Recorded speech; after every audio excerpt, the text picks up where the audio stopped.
I think a lot of competitors, even with the amount of information out there now, until you literally try everything, you still have a lot of questions. You don't know if this approach will work or if that approach will work. Consider the length of time that you need, and then consider that it's probably going to be longer than you think. You just really can't put a calculation on how long just such a rigid diet can take a mental toll on you. Some of the biggest misunderstandings come from somebody getting ready for their contest and they think they've got it mapped out. They think they know just with linear math when they're going to look their best. And very, very few people get there. We can't give you everything up front. And that's always the hardest part of a coach, is giving a client enough information and then not enough.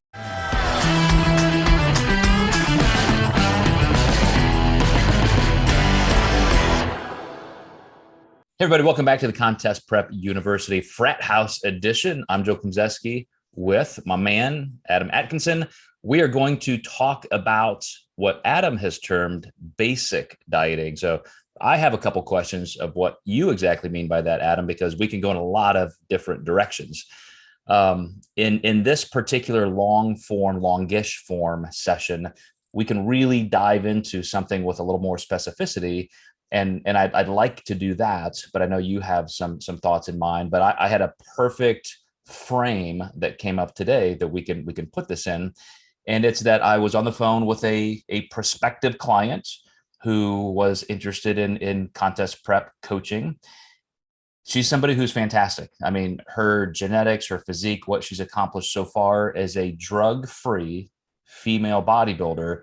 I took one look at her photos and I said, she's going to win a pro world championship.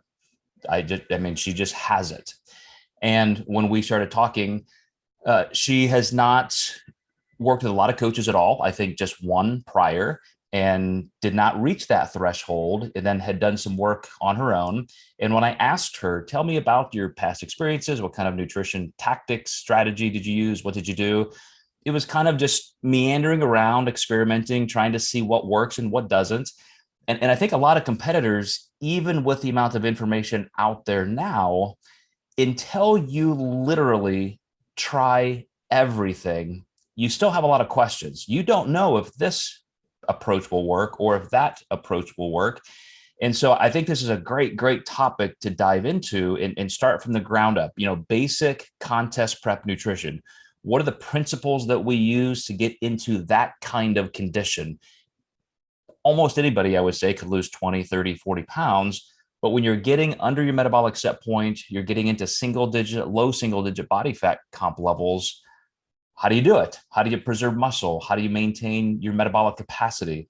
So that said, Adam, to you, where do we start? What's basic bodybuilding contest prep nutrition?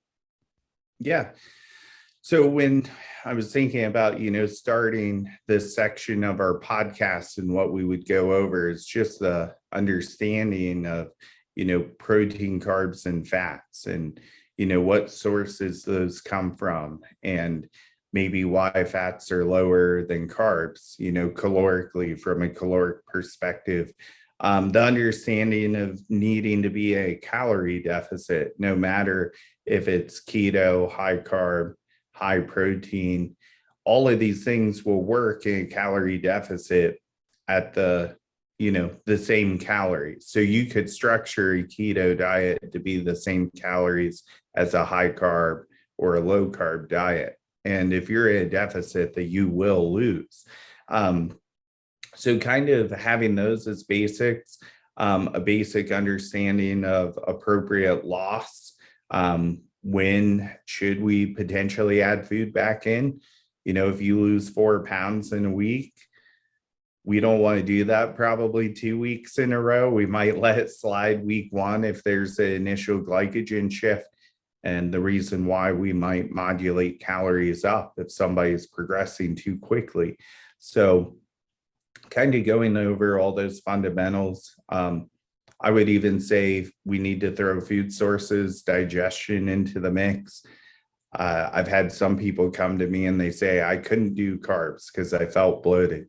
Well, maybe it was the types of carbs they were eating. Maybe they were eating a ton of fiber to fit their carbs, because it already sounds like there's a fear factor involved with this person in carbs. So some people think, well, I'll just consume a bunch of fiber and fiber's free, or, there's a lot of reasons people think the way that they do. And it doesn't necessarily mean that they're wrong because they're a beginner, but you just really need to break down what everyone's doing, what they're thinking, and their mindset behind why they think that way. Or, maybe they actually do have a positive experience that's beneficial to you as a coach on why they have learned that about themselves. Perfect. And you made me think, going all the way to that level of basic. I just got invited to be interviewed on a podcast. The topic being, if it's your macros versus flexible dieting, what's the difference? And to me, that just gives a little bit of framework for structure versus flexibility, because as I think most people use, if it fits your macros, there just basically is no structure needed in that. It's almost culturally a little bit of a rebellion away from any structure. If it fits your macros, just see how much shit you can eat. And if you do the math, you'll still lose weight. Flexible dieting still accounts for health principles, health values, physiological appropriateness for your goals. Again, I'm sure most people listening to this want the most lean body mass retention. They want to maintain their metabolic capacity as high as possible. They want the best performance and recovery for workouts, not just seeing how much crap they can eat. So with that, you had mentioned, we would typically, you and I, suggest carbs be a little bit higher than fat in a calorie deficit. And I would like to touch on that, although I recently did a series of talks about why some people may prefer a little bit more fat and a little bit less carb. Not keto in any sense, not low carb in any sense, but where is that line? Do you go down to 15 or 20% of calories from fat? Can you come up to 25 or even 30, even in a calorie deficit, if you're willing to pay for that with carbs? So a lot of things to talk about there, but just the very first starting point, the calorie deficits. There are a lot of calculators out there. You can use all kinds of standard equations that have been around for over 100 years. But knowing part of this is just the intuitive experience and education of a coach. And I know that risks like sounding like you're just going to throw a dart at a dartboard. What kind of formulaic accounting do you use to start somebody in a calorie deficit? You've got a male, a female, they're this body comp or that, their goal is to lose this much body fat or that. How do you come up with that initial calorie deficit, Adam? Yeah, there's a lot of factors that go into it.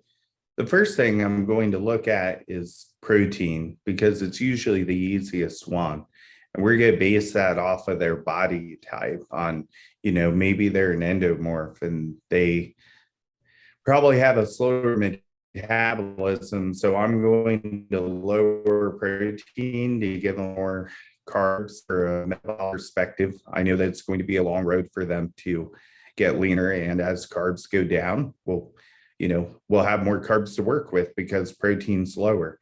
These people typically have a lot more muscle mass than your general population. However, they lose body fat way slower.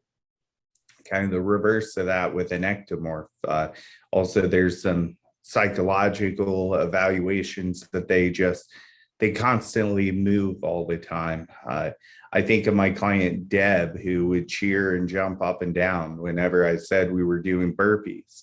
And you could just see Deb dancing around and just anxious to train. And I thought, this is how this lady is all day. And she was nearly 60 years old, eating 450 grams of carbs in the off season. And it just trumps almost anything we know from more general clients. And you could just see it in her activity level and how much she just constantly moved. And you knew she moved from sun up to sundown.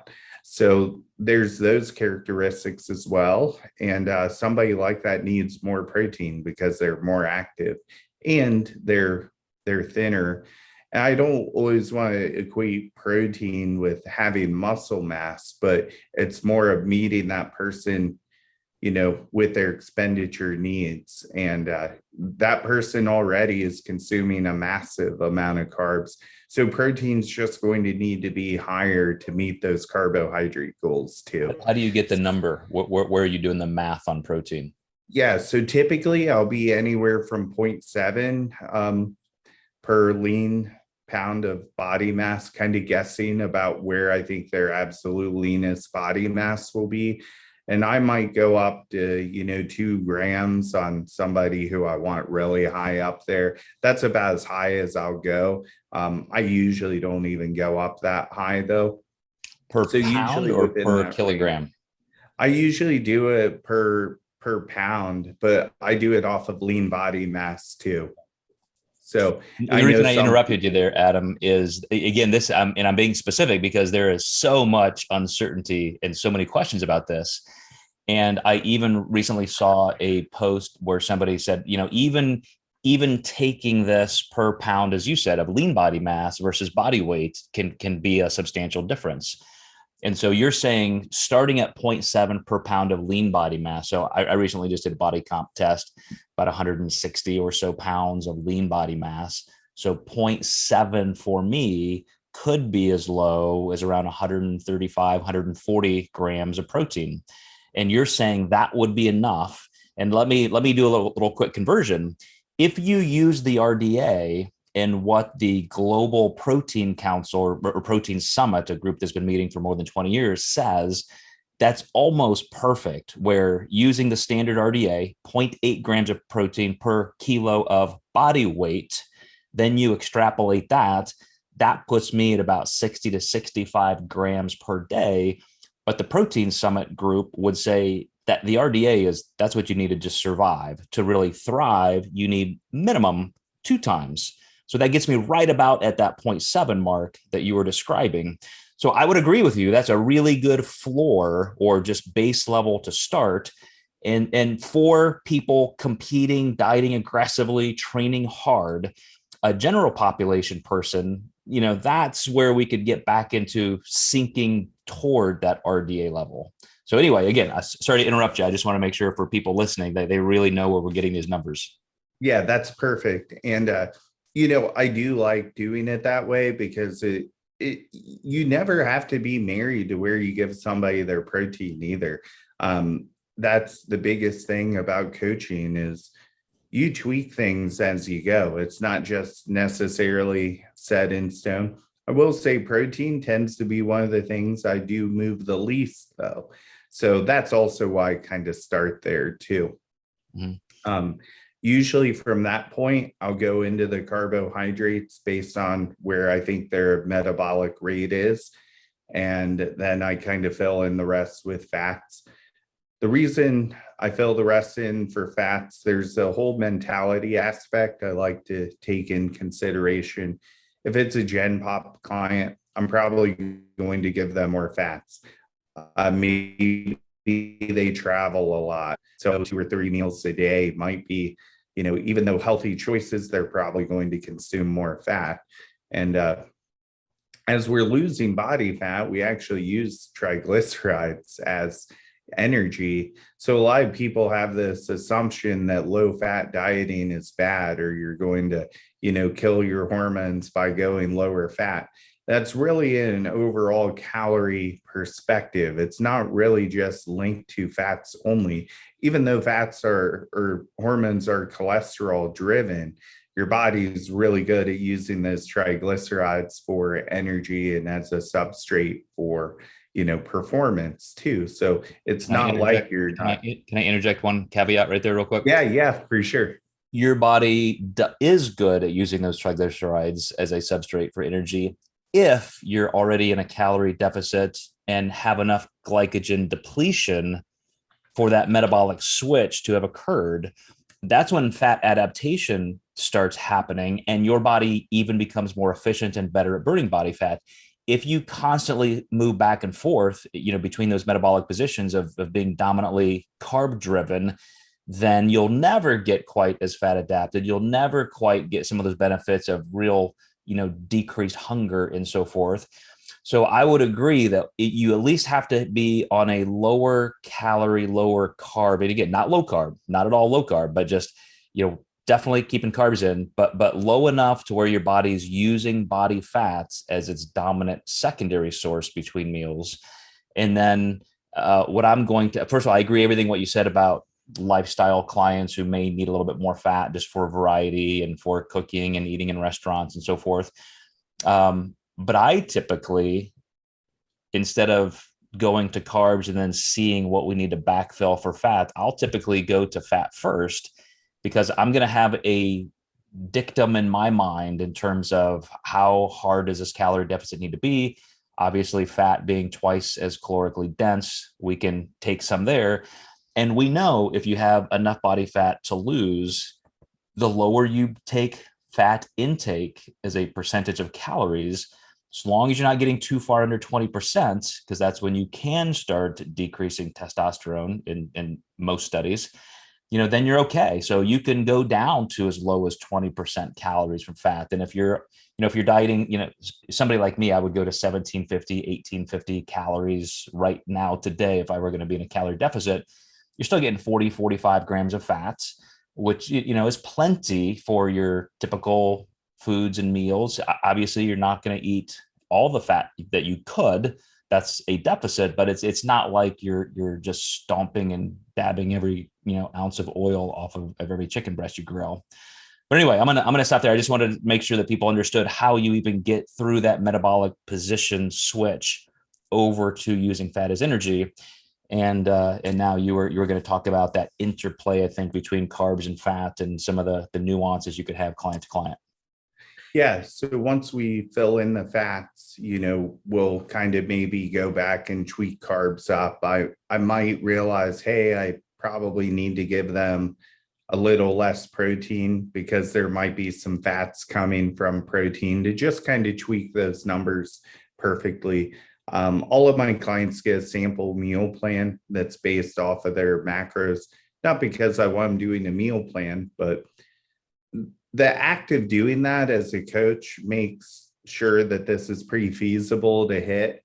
And if I'm really trying to crunch some numbers to hit their protein, carbs, and fats perfectly, I'm going to give them a little bit more room where I'm kind of struggling. Now, their food sources are probably going to be different than what I recommend, and that's fine. And they may have the complete opposite problem I had, but I like to work through a day so I can kind of see, this is really hard to keep the fats that low. Maybe I should give them 5 more grams because I really had to scrimp to keep those fats down. And I think that gives you the perfect opportunity to live in your client's shoes for a day, and really work through those numbers. I was just reminded, somebody just who has worked with coaches in our company in the past emailed me yesterday and said, hey, I went to your calculator, the macrodoc.com calculator, and punched in my criteria, demographic questions, a handful of questions. And this is what it gave me. It's been working great. I've lost 1 pound a week for the first 4 weeks. And I said, well, hey, let me see what those are, because it always kind of makes me nervous. It took me almost a year to create this algorithm, and it looked like a scene from, A Beautiful Mind or Rain Man, with all these things. And I was really, really happy that even as she changed her demographic inputs and as her body weight was changing and she re-entered those numbers, you saw things shift exactly as you would describe, about 2 times the RDA for protein. Fat was moderately low, 20 to 25%, carbs were right there. And I think what's important for beginners to realize is there are some standards. We're all different. We all, from gender as a starting point, to age, to activity level, to genetics, how much body fat we want to lose and how fast of a time frame. We have a lot of similarities. The human metabolism is on a continuum. But if you look at that, most of the reliable studies I've seen show that the average basal metabolic rate for a female, so resting metabolic rate, is around 1,350 calories. For men, it's about 1,650 calories. So if you keep that in mind, and again, that's very average. So maybe 18 years old to 80 years old, and everybody in between, from super sedentary to super active, super great metabolic genetics, horrible metabolic genetics, that's the 50-yard line. So maybe make some allowances for where you think you fall, but then you've got to add in your activity.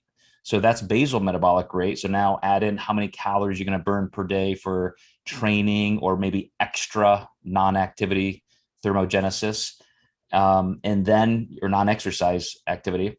Then you have to take the calorie deficit out. So you're adding calories in for what you think your expenditure is, what you need your calorie deficit to be, and you can see where you might need to start. Then whether you have a coach or you're doing this yourself, it's still a process of evaluating how it's going, making decisions, fine tuning. So when you start with a typical client, how do you set them up to know that this is going to be a dynamic process? We might have some changes right off the bat. How does that interplay usually work with you and your clients? I know with me, we get them in the Facebook group right away, and they can see that we offer the daily calls Monday through Friday.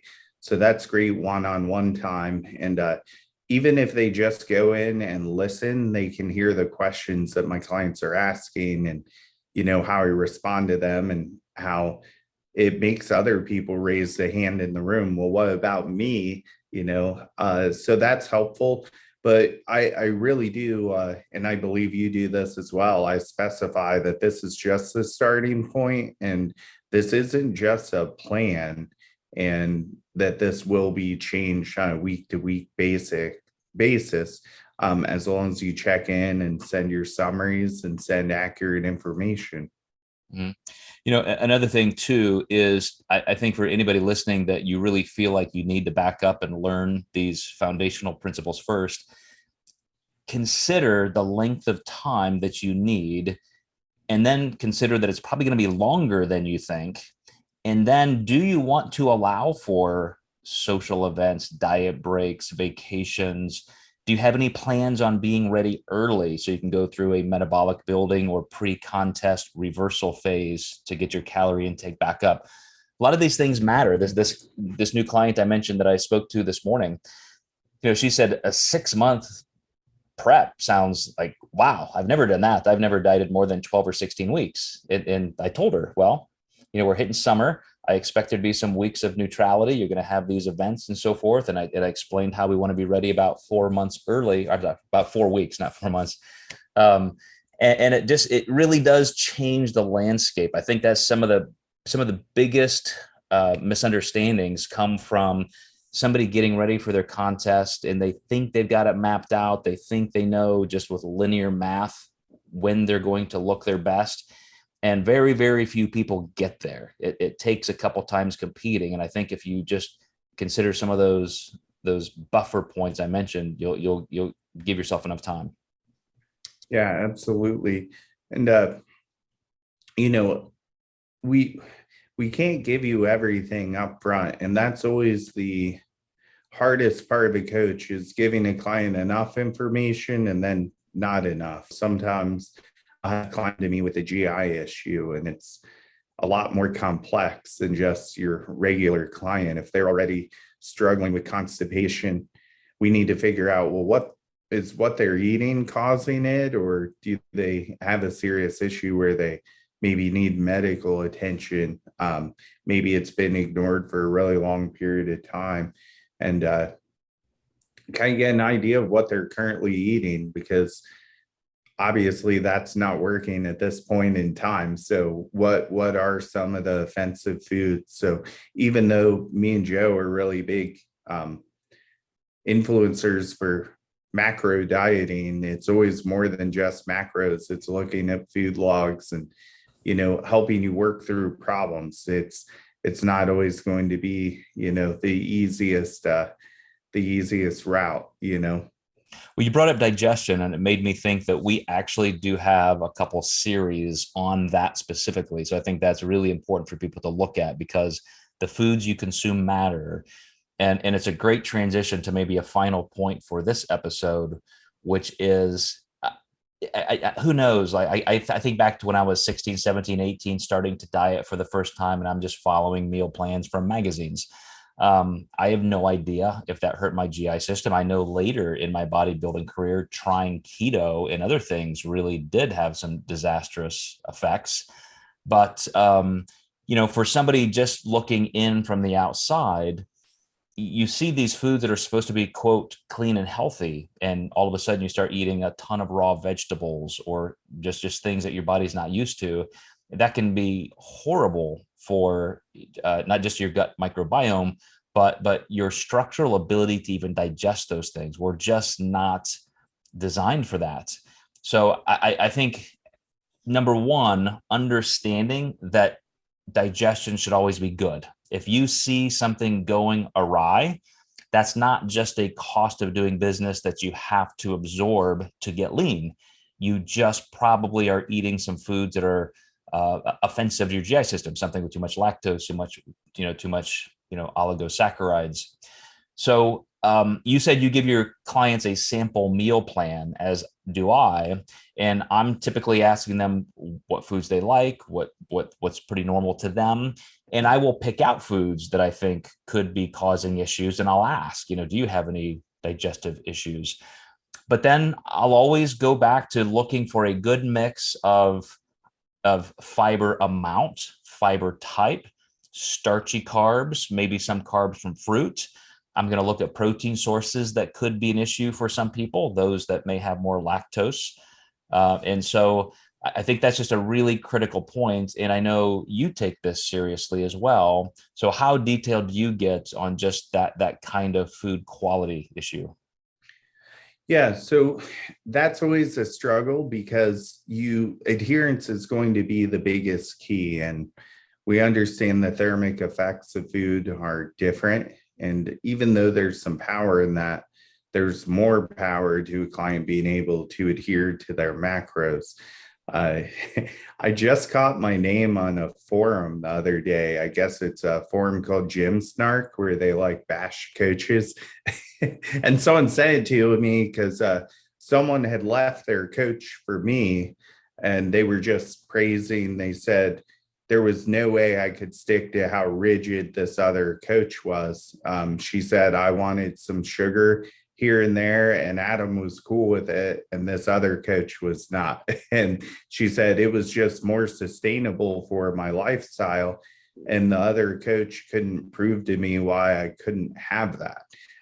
And I thought, yay for me. But it does need to be sustainable. So yes, do we get a better thermic effect from whole foods versus like a Pop-Tart? Absolutely. But at the end of the day, your adherence matters. And I think one thing that we have to keep into consideration, and I think the only person I know who's really dug into this is Eric Helms on mindset with contest dieting. And you just really can't put a calculation on how long just such a rigid diet can take a mental toll on you. It's just not really in our DNA to, diet off of the same food for years and years at a time. And it's just hard to say how much damage can be done. And I know even with our flexible approach, we've had women who get close to that almost eating disorder type behavior. And, luckily we have, training on our staff for that. And, it's a scary place for clients to wind up in. And some people end up there faster than other people. So it's something that is kind of immeasurable, but it needs to be mentioned.